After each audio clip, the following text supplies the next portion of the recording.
It was late in the evening on December 16th, 2025. All around the world, a sudden news alert popped up on phones and televisions. It sent a wave of shock through many communities. President Donald Trump had just signed an important paper. This paper, called a proclamation, quickly doubled the number of countries facing U.S. travel restrictions. There was no warning before this big announcement. Immediately, great confusion spread everywhere. Travelers at busy airports did not know if they could fly. Families worried deeply that they would not be able to see their loved ones for a very long time. Diplomats from different countries were surprised and upset, asking for more information. Everyone felt uncertain about the future. The new list of nations with travel problems grew to almost 40. However, the first news stories did not clearly name all these countries. They also did not explain the exact reasons why these nations were chosen for new restrictions. In the next parts of this story, we will look closely at this new list. We will learn which countries are now on it. We will also understand the very controversial reasons that put them there. But there was an even bigger surprise waiting. Hidden deep inside the official words of the proclamation was a very severe new rule. This change was so harsh that it directly hurt the families of U.S. citizens. It was a detail that would completely change the lives of thousands of people in just one night. What exactly was this secret rule, and which American families would it affect the most? The list grows. After the news of new travel rules, the full list of nations facing limits became clear. President Donald Trump's new proclamation added 20 more countries. These rules divide the new nations into two groups, those with a full travel ban and those with partial restrictions. 5 countries were added to the list with a complete travel ban. These are Burkina Faso, Mali, Niger, South Sudan, and Syria. This means most people from these nations cannot enter the United States.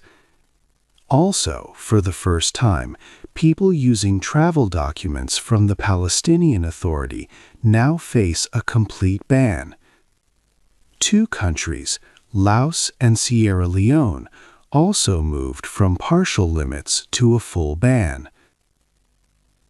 Then, 15 other countries were put under partial restrictions. These include Angola, Antigua and Barbuda, Benin, Côte d'Ivoire, Dominica, Gabon, Gambia, Malawi, Mauritania, Nigeria, Senegal, Tanzania, Tonga, Zambia, and Zimbabwe. For these nations, some types of visas, like for tourists or business trips, are now limited. When we look at a map, it shows how wide these new rules spread. The new bans hit Africa the hardest. Out of the 20 new nations, a striking 16 are African. This includes 4 of the 5 countries added to the full ban list: Burkina Faso, Mali, Niger, and South Sudan. Most of the countries with partial restrictions are also African, such as Nigeria, Tanzania, and Zambia. This big focus on African nations makes many people question the reasons. The White House states that these bans are due to problems with security checks and sharing of information. But the many African countries targeted bring up bigger questions about the real motives for these decisions. Yet a puzzling fact stands out. Syria was placed on the list for a full travel ban. This happened only a few weeks after President Trump had welcomed Syria's new leader at the White House. At that time, President Trump even spoke of helping Syria succeed. This sudden change for Syria suggests that the official reasons for the travel ban might not be the full truth. This makes us wonder what is truly happening behind the scenes. There are three main reasons for the new restrictions. First, many countries on the list had weak systems for checking people. This meant their governments could not always give reliable information about their citizens. The administration pointed to issues like widespread corruption, fake identity documents, or no proper birth records. This made it hard to know who was truly trying to enter the U.S. Second, some countries had high rates of people staying in the U.S. longer than their visas allowed. This is called a visa overstay. The U.S. government saw this as another security risk. For example, the White House said Syria still had problems with its document systems and a high rate of visa overstays. Third, some countries refused to take back their own citizens who the U.S. wanted to deport. These were called recalcitrant countries. If a country did not cooperate, it made it harder for the U.S. to manage immigration rules. For example, the ban on Palestinian Authority travel documents was linked to security worries in the region, with concerns about checking abilities. The administration said these reasons were based on objective facts about security and how countries managed their records, not on discrimination. They even pointed to past events, like an incident in November 2024 involving a person from Afghanistan, as reasons for needing stronger checks. However, when looking closely at the numbers, some other countries had similar problems but were not put on the list. This makes people wonder if the official reasons tell the whole story, or if there are other unstated motives. The official rules sound like normal steps for security, but in the next chapter, we will see that the way this new ban works is very different and harsh, especially for families. The administration quietly changed one key rule, which changes what the travel ban truly means for thousands of people. Chapter 4: A New Kind of Ban. Chapter 4 will focus on the most important change in the new rules, which affects families. Before, if you were a U.S. citizen, you could help your close family members, like a husband, wife, or children, come to live in America. This was called a family-based visa. But the new rules, signed by President Donald Trump in December 2025, changed this completely. Now, American citizens cannot easily bring their immediate family members from the 39 countries on the banned list. This means if your husband or wife, your children, or your parents live in one of these countries, it is now very hard for them to get a visa. The new rules say that families must ask for a special permission called a waiver.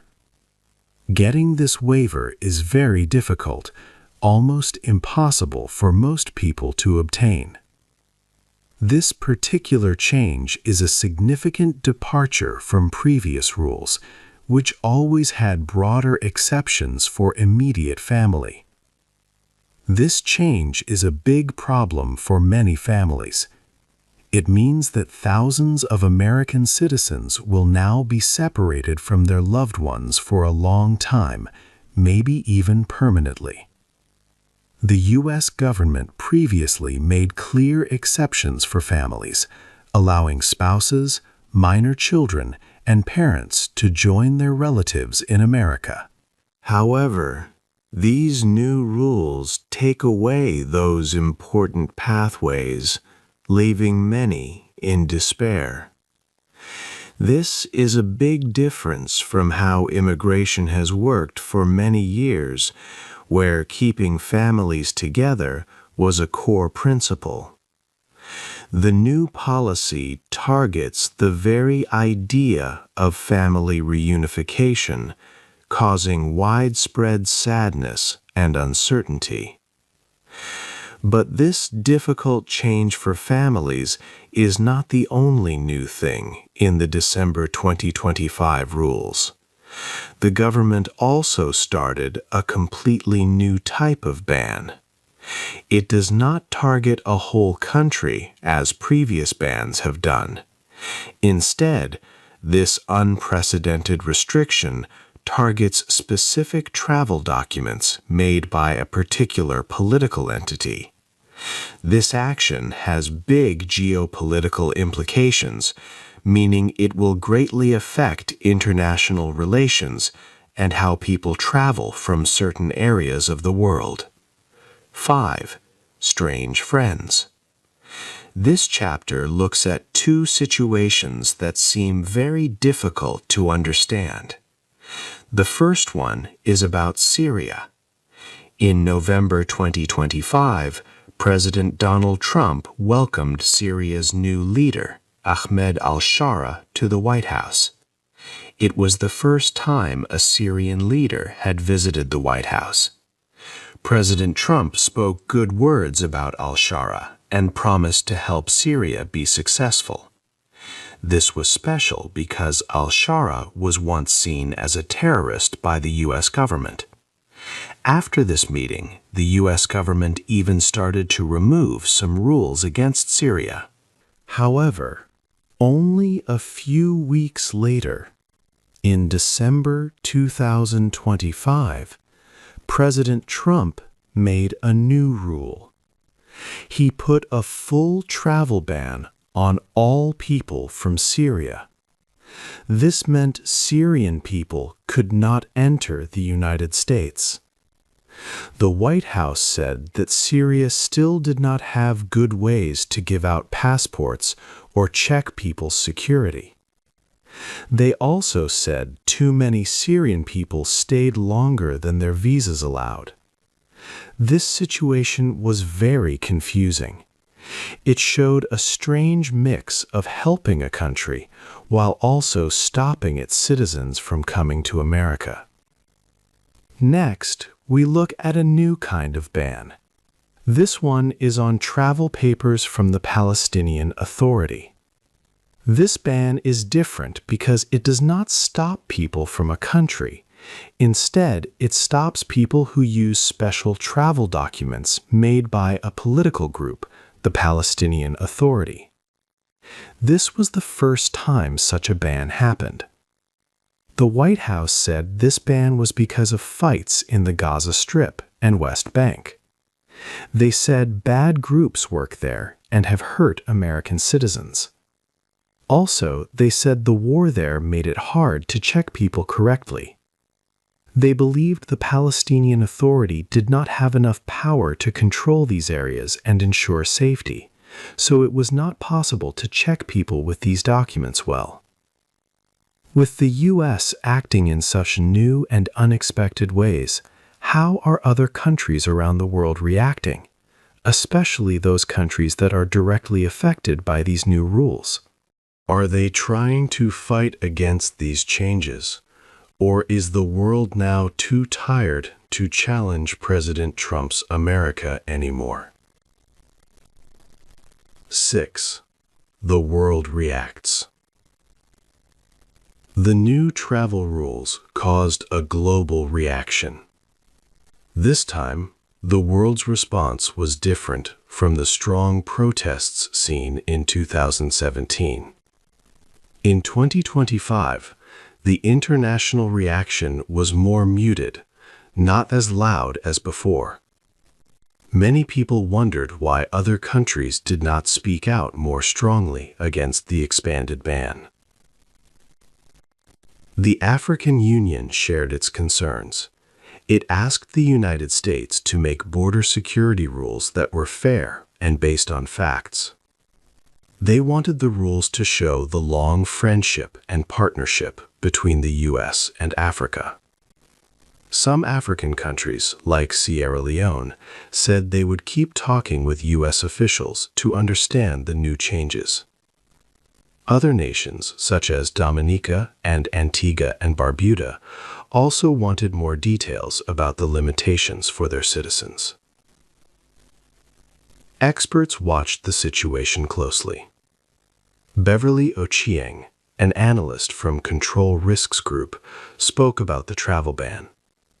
She suggested that the policy could make U.S.-Africa relations difficult and unclear. She warned that this situation might give chances to other big countries like Russia and China. These rivals could increase their power and influence in Africa because of the U.S. policy. Some observers thought the quiet reaction was because countries felt tired. They had seen many similar immigration rules from the U.S. administration. Others believed that many nations did not have the diplomatic power to challenge the United States. A previous Supreme Court decision had supported the U.S. president's authority in these matters, making it harder to fight the ban. Even with these diplomatic issues, one geopolitical analyst pointed to a different, more immediate problem. This expert stated that the real cost of this policy would not be paid by foreign governments. Instead, the American economy itself would suffer. This would be a very high price. The international community might be slow to react or hesitant to act strongly. But what about the American economy? As we will explore next, this travel ban is expected to create a multi-billion-dollar hole in the U.S. economy. It will hit key industries very hard, where it hurts the most. 7. The price to pay. The new travel ban, signed by President Donald Trump, did not just affect people far away. It also brought big problems to the United States itself. Many economic reports showed a very high cost to the nation. Experts predicted that by the year 2035, the country's economy could lose a staggering amount of money. This loss might reach $12.1 trillion from the total value of goods and services produced. This was a very large price for the U.S. to pay for the new policy. The problems were not only about big national numbers. They touched everyday life and important American industries. Hospitals across the U.S. started to struggle with staffing.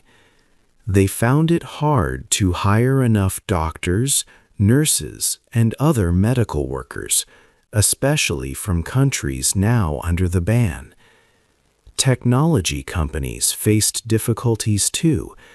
They could not easily transfer important employees with special skills from these restricted places. Even farms felt the impact, facing critical shortages of labor needed to harvest crops. The ban clearly hurt vital parts of the American economy, reducing its strength. People living in the U.S. from the affected countries felt great uncertainty every day. They held valid visas, but they worried deeply about their future and their ability to stay. Many could not visit sick family members abroad, like parents or siblings. They feared that if they left the U.S. for even a short time, they would not be allowed to come back. This meant painful, long-term separations for many families, making their lives much harder and full of fear. Despite these immense human and economic problems, the administration strongly insisted the ban was correct by law. They often reminded everyone of a time when the Supreme Court had supported an earlier travel ban. This legal victory made the administration confident. They believed they had the full legal power to make these new, expanded rules without challenge. However, some respected legal experts began to look closely at the details. They quickly saw weaknesses in the administration's new arguments. They thought this current ban, which was much stricter and especially hard on families, might have finally gone too far. These experts openly wondered if the highest courts would agree again this time. Many now believed a major legal battle in court was not just possible, but quite likely, challenging the very foundation of the new policy. 8. The final wall. The new travel rules put in place by President Donald Trump in December 2025 were a clear part of his overall plan. During his second term, the administration focused strongly on controlling immigration from many sides. This travel ban was just one piece of this bigger multi-front war on immigration. It aimed to stop people from coming to the United States through various legal pathways. The administration felt strong about its legal power. It often pointed to a past Supreme Court decision that upheld the first travel ban in 2017. This decision said that the president had the right to make such rules for national security. The government stated that it was doing its duty to protect Americans. However, legal experts outside the government began to see new problems with this latest expansion. They thought this new, tougher ban, especially the rules about families, might face strong challenges in court. The change that stopped U.S. citizens from easily bringing their spouses, children, or parents from these countries was a big point of concern. It departed greatly from past immigration practices.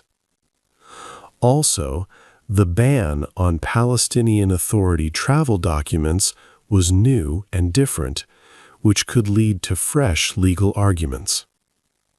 Many important questions still did not have clear answers. For example, the way specific countries were chosen for the ban remained unclear. While the administration talked about security problems, visa overstays, and countries not taking back deportees, the exact reasons for adding each of the 39 nations were often hard to see. There was also the strange situation called the Syria paradox. President Trump welcomed Syria's new leader at the White House in November 2025, promising support. But then, less than 2 months later, he banned all Syrian nationals from entering the U.S. This made many people wonder about the true goals of the policy and if diplomacy was being hurt by immigration rules. Also, What would be the long-term effects of these bans on global friendships, especially with so many African nations now restricted? Would other countries turn away from the U.S. and seek new partners? This travel ban was more than just a new rule. It was a big statement about what America believed in and how it saw itself. It showed a choice to prioritize national security and control over other important things like family unity, economic benefits from immigrants, and global relationships. It also raised questions about America's role as a welcoming nation. As the official start date of January 1, 2026 got closer, people wondered about the lasting mark of these decisions. They questioned if the stated security benefits really needed such a high price in human lives separated and economic losses for the U.S. economy. The policy forces everyone to think about what America wants to be in the world. Given the severe economic and human costs, do you think a president should have the authority to enact such sweeping travel restrictions without congressional approval? Hey there! Just a second before you go. If you learned something new today, please give this video a like, write your thoughts in the comments, and subscribe to the channel. It only takes a second, and it really, really helps to create even better English videos for you. Your support means the world. Thank you.